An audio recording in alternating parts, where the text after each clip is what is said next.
Ambassador Gray stood motionless before the large display screen, his four eyes fixed on the image of the blue planet spinning slowly before him. His assistant could see the subtle purple tint in Gray's scales, a clear sign of distress among his species. "This cannot be correct," Gray whispered, his translator converting his clicking sounds into standard collective speech. "Run the biological scans again." The younger alien, Reed, quickly tapped the controls with his thin fingers. "Sir, this is the 7th scan. The results are the same. The dominant species on this planet." He paused, his scales also shifting color.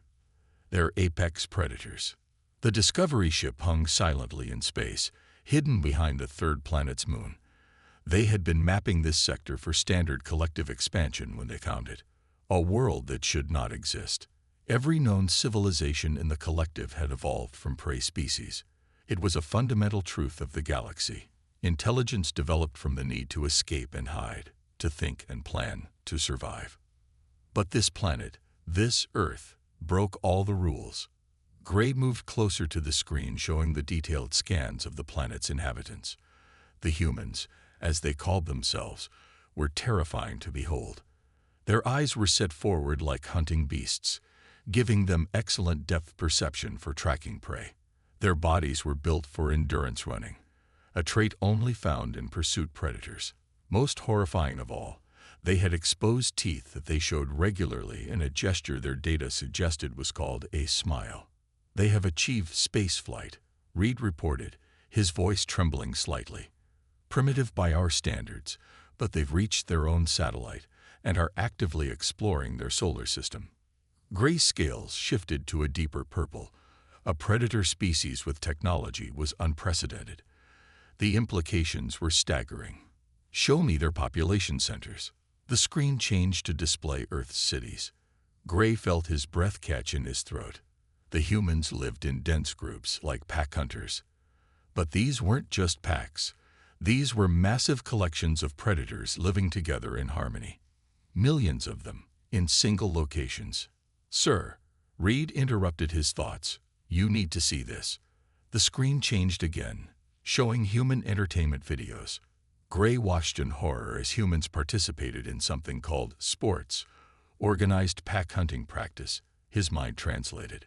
They were teaching their young to coordinate, to track, to pursue. "There's more," Reed continued, his scales now almost black with fear. "They have entire organizations dedicated to something called martial arts, ritualized combat training. And their military forces." He trailed off, unable to continue. Gray understood his assistant's terror. Every civilization in the collective had moved past physical combat, seeing it as a primitive reminder of their prey species past. But humans had refined it into an art form. "Play their historical records," Gray commanded, forcing himself to watch.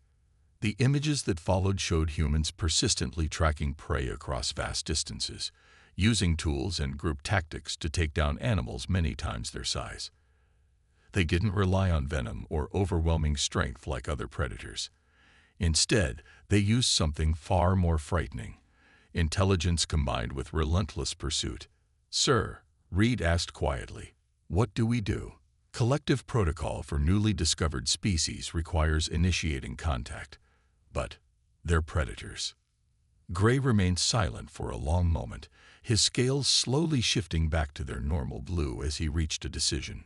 "We cannot ignore them. A species capable of achieving spaceflight will eventually find us.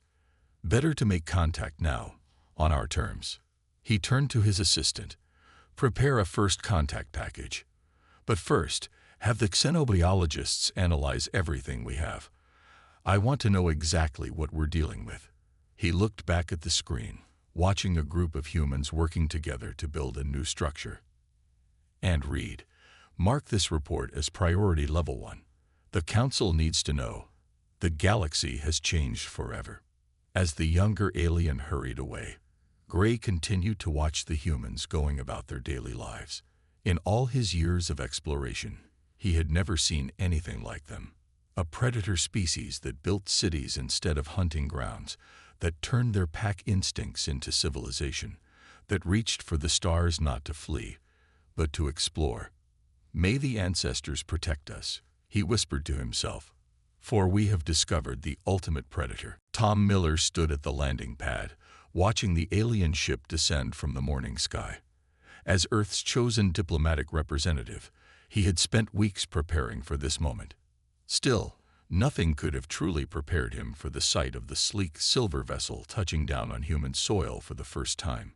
The ship's design was strange to human eyes, all smooth curves and flowing lines, without any sharp edges.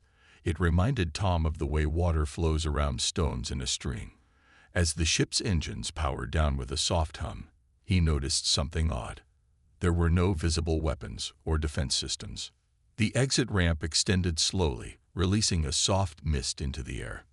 Tom maintained his diplomatic posture, hands clasped behind his back, trying to appear as non-threatening as possible. The briefing papers had been very clear about one thing. These aliens were naturally cautious. Ambassador Gray emerged first, his blue scales shifting slightly in the morning sunlight. 4 eyes blinked independently as they adjusted to Earth's brightness. Behind him, a team of alien scientists and diplomats followed, each moving with careful, measured steps. Tom smiled warmly and took a step forward. He immediately noticed how the entire alien delegation flinched at his movement. Interesting. He slowed his pace and kept his hands visible. "Ambassador Gray," Tom said softly, using the title the aliens had provided. "On behalf of Earth and humanity, welcome to our world." The alien diplomat's scales shifted to a lighter shade as his translator processed the words. "Representative Miller," Gray replied, his voice coming through the translator with an artificial smoothness. "The collective appreciates your welcome." As they walked toward the conference building, Tom couldn't help but notice how the alien delegation kept a careful distance from him. Their eyes, all 4 of them, never left him, tracking his every movement. It was almost like they expected him to pounce at any moment. Inside the conference room, Dr. White, the human cultural expert, began her presentation about Earth's history and culture. Tom watched the aliens' reactions carefully. Their scales changed color dramatically when she showed videos of human children playing sports, and again when she mentioned human space exploration goals. "You mean to tell us," one of the alien scientists interrupted, his scales turning purple, "that you actively encourage your young to engage in pursuit activities?" Dr. White paused, confused. "You mean sports?" "Yes, they're an important part of childhood development. They teach teamwork, strategy, and pack hunting behaviors," Ambassador Gray finished quietly. The room fell silent. Tom's eyes widened slightly as understanding dawned. Of course, their reaction to his smile, their careful distance, their nervousness about sudden movements. The aliens were prey species. "Ambassador," Tom said carefully, "I believe there may be some misunderstanding. While humanity's ancestors were indeed hunters, we've evolved far beyond." He was interrupted by a commotion outside. A group of children had gathered by the conference room's window, excited to catch a glimpse of the aliens. They were laughing and playing tag, running and chasing each other. The entire alien delegation moved to the far side of the room, their scales now a deep purple. Tom watched as they stared at the children with a mixture of horror and fascination. "They're just playing," Dr. White explained quickly. "It's completely harmless." "Harmless," one of the alien scientists whispered. "They are practicing pursuit techniques in coordinated groups at such a young age." Tom and Dr. White exchanged glances. This first contact was going to be more challenging than anyone had anticipated. How do you explain to a species of natural prey that humanity's predatory past had shaped them into not just hunters, but builders, explorers, and protectors? As he watched Ambassador Gray observing the playing children with a mixture of fear and curiosity, Tom realized they had a lot of work ahead of them. The gap they needed to bridge wasn't just technological or cultural, it was evolutionary. The collective's research ship orbited Earth silently, as Ambassador Gray reviewed the latest reports from his team. Each new piece of information about humans made his scales shift through various shades of distress. "Play the combat training footage again," he ordered. The screen lit up, showing humans in white uniforms moving through careful, practiced movements. The translator labeled it as Karat. Reed, watching beside him, couldn't hide his trembling. "They teach these hunting techniques to everyone, even their non-warriors." "Yes," Gray answered quietly. "They call it self-defense, but look closer at the movements." He pointed at the screen. "Every strike targets vital areas. Every stance is designed for maximum efficiency. These aren't just random attacks. This is generations of refined hunting knowledge, passed down and perfected." The screen changed to another style of fighting. Two humans circled each other on a mat, then grappled and wrestled. The aliens watched in horror as one human used leverage to pin the other down. "Ground combat," Reed whispered, "like their ancient ancestors bringing down large prey." Down on Earth, Tom Miller was having his own revelations. He sat in on a collective biology lecture, learning about their member species. Every single one had evolved from prey animals. Their civilizations had developed around the need to hide, to run, to survive. Their technology focused on protection and escape. "You mean none of your species hunt?" Tom asked the lecturer, trying to understand. "Not even for food." The alien scientist's scales turned pale. "Hunt? No. We gather plant material or harvest protein cultures. The very idea of pursuit." He couldn't even finish the sentence. Later that day, Dr. White made things worse. She had organized what she thought would be a helpful presentation on human history. Instead, it turned into a horror show for their alien guests. This technique was called persistence hunting, she explained, showing ancient cave paintings. "Our ancestors would track animals for days, following them until they collapsed from exhaustion." The alien delegation's collective color change to deep purple made her pause.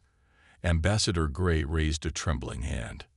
"You're saying," he managed, "that humans didn't kill with poison or ambush like normal predators.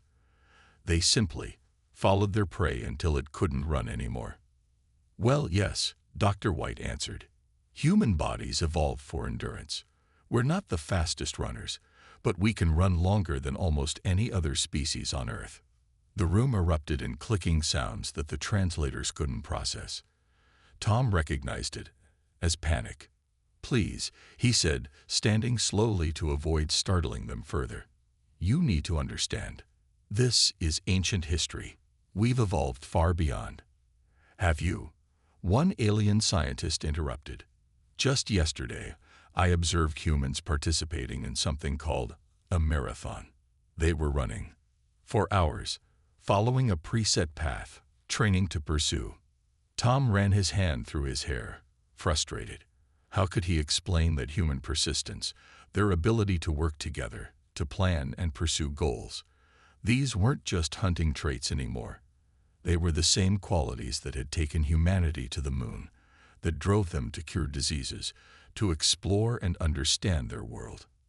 Ambassador Gray watched the human's frustration with all four eyes. Despite his fear, he was starting to understand something important. These humans, these predators, didn't seem to fully grasp how terrifying they were. To them, their hunting heritage was just history, their pursuit abilities just exercise, their pack behaviors just cooperation. And that perhaps was the most frightening thing of all. They had taken every skill that made them apex predators and turned them into tools for advancement, never losing the abilities that made them deadly in the first place. As Gray watched Tom try to bridge the gap between their species, he wondered, what would happen when humanity finally understood their own power? And more importantly, what would they do with that knowledge? The emergency alarm blared through the collective's science station, its lights pulsing with urgent warning signals. Ambassador Gray's scales turned almost white with fear as he read the incoming reports. The Ravagers, a notorious group of space pirates, had found them. 2 human security officers, Captain James and Officer Peters were visiting the station as part of the ongoing cultural exchange. They watched calmly as the alien crew rushed around in panic. "Ambassador," Captain James said quietly, his voice cutting through the chaos. "How many Ravager ships?" Gray's translator clicked rapidly. "3 attack vessels. They've disabled our engines. We need to surrender. It's our way. Minimize losses." James shared a look with Peters. "With respect, Ambassador, that's not our way. How many of your people can fight?" The alien scales shifted in confusion. "Fight? We don't. We can't." He paused, suddenly remembering what humans were. "You mean to resist? Against 3 ships?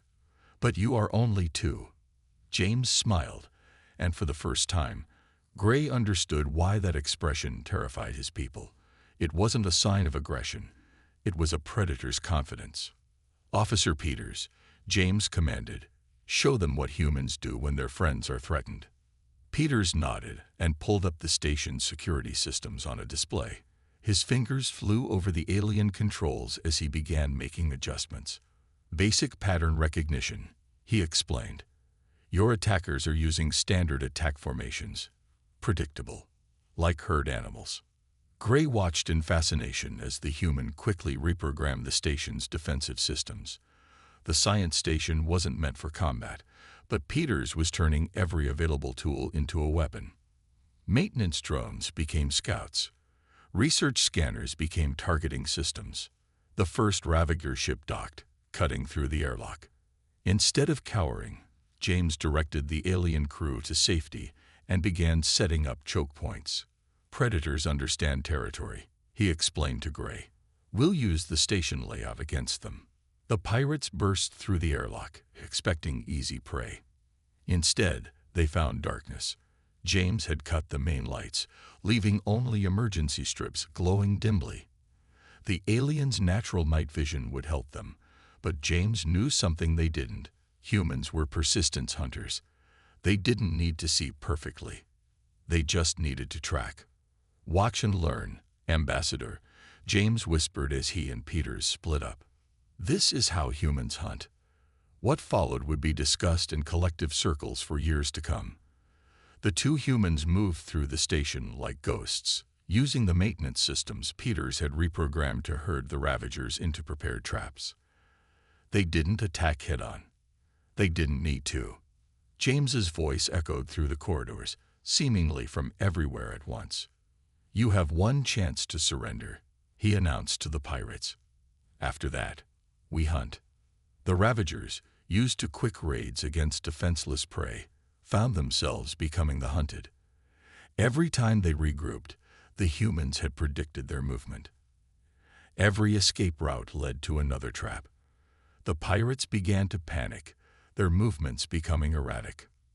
"Fascinating," Gray whispered as he watched from the secure command center. "They're using pursuit tactics in an enclosed space, wearing them down, just like their ancestors." Within 2 hours, it was over. The 2 humans had captured or incapacitated every Ravager, securing the station without a single casualty. The pirates' other ships flowed after losing contact with their boarding party. As James helped secure the prisoners, Gray approached him cautiously. "I think I understand now," the ambassador said. "You're not just predators. You're protectors."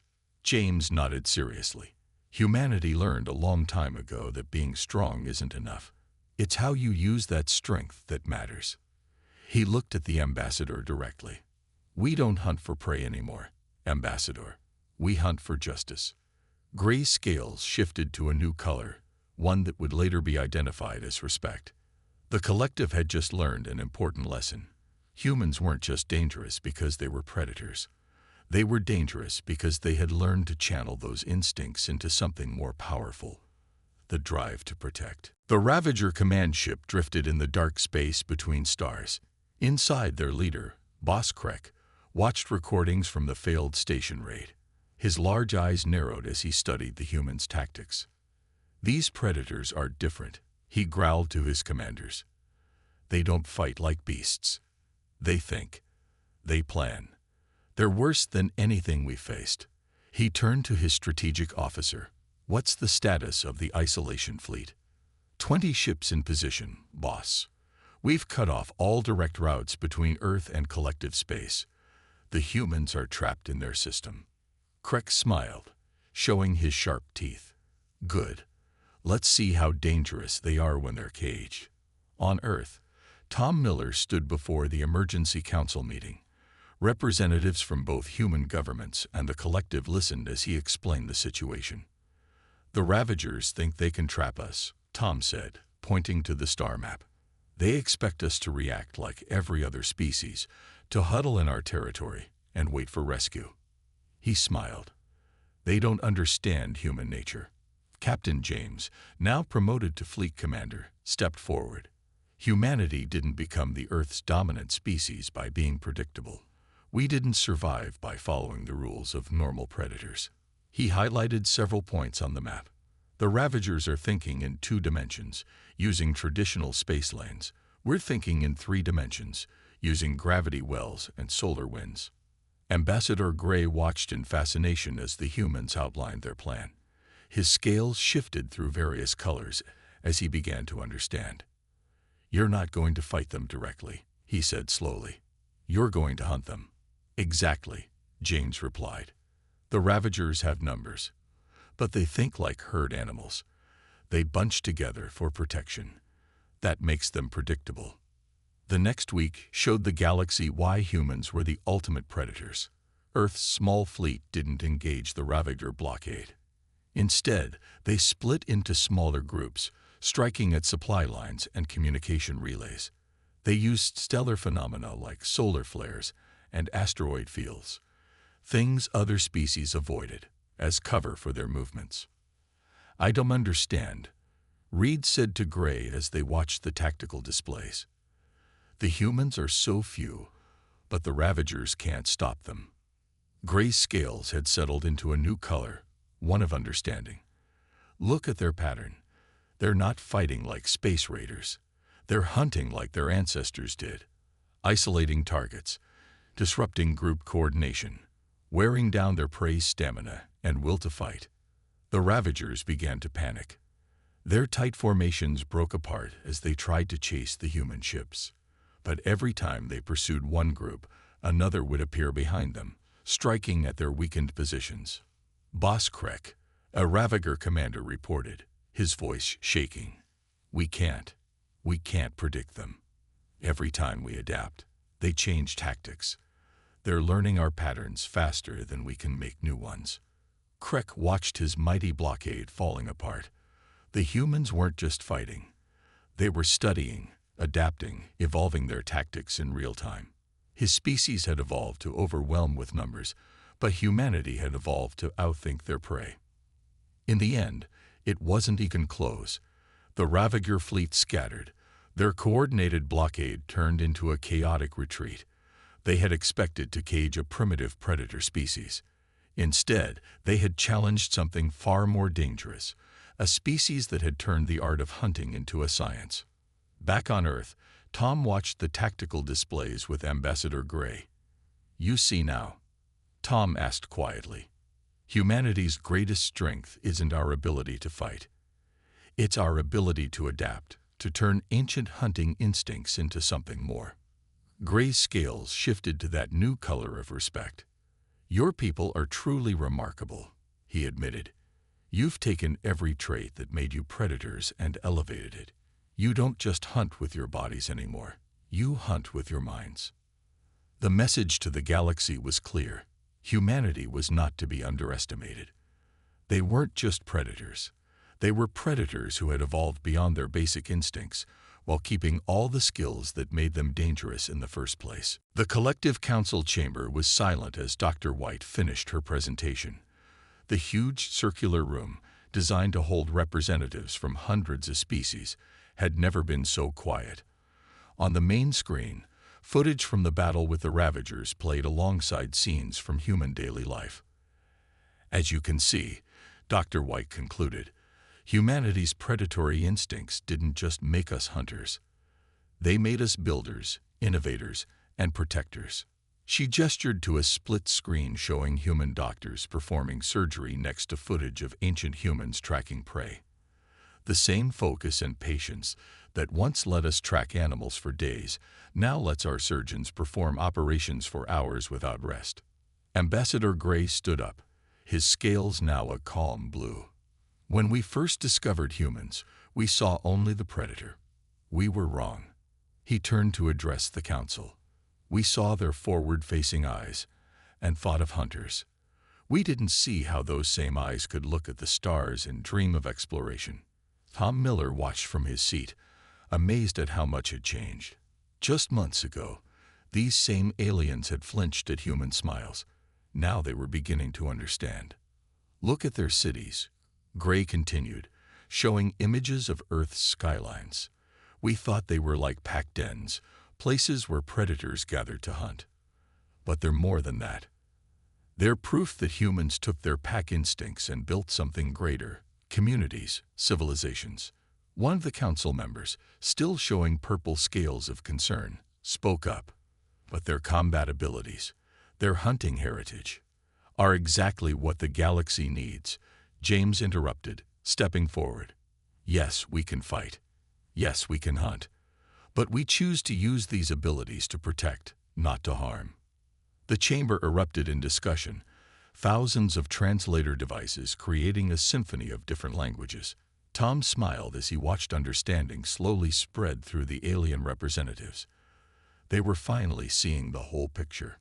Dr. White brought up new images: human rescue workers running into danger to save others, scientists working tirelessly to cure diseases, astronauts risking their lives to explore space. Our predatory nature gave us more than just hunting skills, she explained.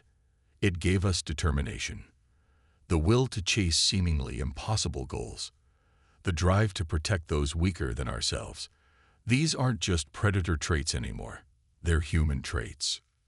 Reed, now promoted to senior researcher, shared his own observations. In studying human history, I discovered something remarkable. They turned their hunting patterns into research methods. The same instincts that helped them track prey now help them track scientific breakthroughs. They don't just chase animals anymore. They chase knowledge. The council chamber's mood had shifted. The fear that had dominated their early encounters with humanity was being replaced by something new: appreciation. They were beginning to see how humanity's predatory heritage had shaped them into something unique in the galaxy. James stood next to a hologram showing Earth's defense fleet. We don't want to be the galaxy's hunters, he said firmly. We want to be its guardians. The same instincts that once made us track prey now drive us to track pirates and criminals. The pack mentality that once helped us hunt now helps us protect the weak. Ambassador Gray's scales shifted to that new color of respect that was becoming common when dealing with humans. Perhaps this is why humanity evolved as it did, he suggested. The galaxy needed something different, a species that could take the strengths of a predator and use them for the greater good. As the council session ended, Tom looked around the chamber. He saw aliens of all species talking excitedly about future collaborations with humans. Their fear hadn't completely disappeared, but it had been transformed into something else: hope. Humanity's predatory nature, once seen as a reason for isolation, was becoming their greatest diplomatic asset. They were living proof that even the most fearsome predator could evolve into something more: protectors, innovators, explorers, and friends. 1 year after humanity's first contact with the collective, Ambassador Gray stood at the window of the newly constructed Earth Embassy on the collective's capital world. Below him, something unprecedented was taking place. Human children were playing with alien young in the embassy garden. He watched as a small human girl carefully adjusted her movements to seem less threatening to her alien playmates. She had naturally slowed her running, made her movements more predictable, and kept her smile gentle. The alien children, in turn, were slowly learning not to fear her quick movements or forward-facing eyes. Amazing, isn't it? Tom Miller said, joining Gray at the window. A year ago, most of your people couldn't even look at a human without their scales turning purple. Gray's scales shifted to a warm blue of contentment. We've all evolved, Tom, not just physically, but in our understanding. The embassy's main display screen showed various news feeds from across the galaxy. Human peacekeeping ships now patrolled trade routes that had once been plagued by pirates. Human doctors worked alongside alien medical teams, their predatory focus and endurance helping them solve complex medical problems. Human scientists joined exploration missions, their natural drive to chase down answers pushing research in new directions. The latest reports are impressive, Gray noted, gesturing to the screens. Piracy is down 60% in sectors with human patrols. Your people's ability to predict and track criminal behavior is unprecedented. Tom nodded. We're using the same instincts that once helped us track prey. But now we're hunting for those who would harm others. He paused, watching as Captain James, now Fleet Admiral, coordinated with alien ships on one of the screens. We found our true purpose. In the embassy's research wing, Dr. White was leading a fascinating project. She was helping the collective understand how humanity's evolutionary traits could benefit the galaxy. Her team had discovered that human persistence and problem-solving skills, born from their predatory past, were perfectly suited for tasks that other species found exhausting or impossible. Look at this, she explained to a group of alien scientists, showing brain scans. The same neural pathways that once helped us track animals now help us track stars, solve equations, and develop new technologies. We didn't lose our hunting instincts. We redirected them. Reed, who had become the leading expert on human behavior in the collective, added his own observations. Humans have shown us that being a predator species doesn't mean being controlled by violent impulses. It means having the strength to choose how to use your abilities. In orbit above them, the new Joint Human Collective Defense Fleet conducted training exercises. But unlike traditional military drills, these exercises focused on rescue operations, disaster response, and peacekeeping missions. Humanity had taken their hunting heritage and turned it into something the galaxy desperately needed. Guardians who were strong enough to protect and wise enough to show restraint. As evening fell, Ambassador Gray hosted a dinner celebrating the first anniversary of human collective relations. He watched with pride as humans and aliens sat together, sharing meals and stories. The humans had carefully learned each species' customs, using their predatory focus to master the complex social rules of hundreds of different cultures. I have a confession, Gray said during his speech. When we first discovered Earth, I was terrified. We all were. We thought we had found the ultimate predator, a species that would bring chaos to our peaceful galaxy. He paused, his scales shifting to that now familiar color of respect. We were half right. We had found the ultimate predator, but instead of bringing chaos, they'd brought protection. Instead of hunting the weak, they chose to hunt injustice.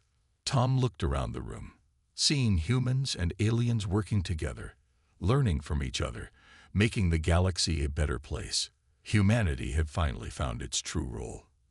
They were no longer just Earth's apex predator. They had become the galaxy's guardians, using their predatory heritage not to hunt, but to protect. As the celebration continued, a message arrived from a distant sector, a distress call from a colony under attack. Without hesitation, human and alien ships moved together to respond. The hunters had become heroes, and the galaxy was safer for it.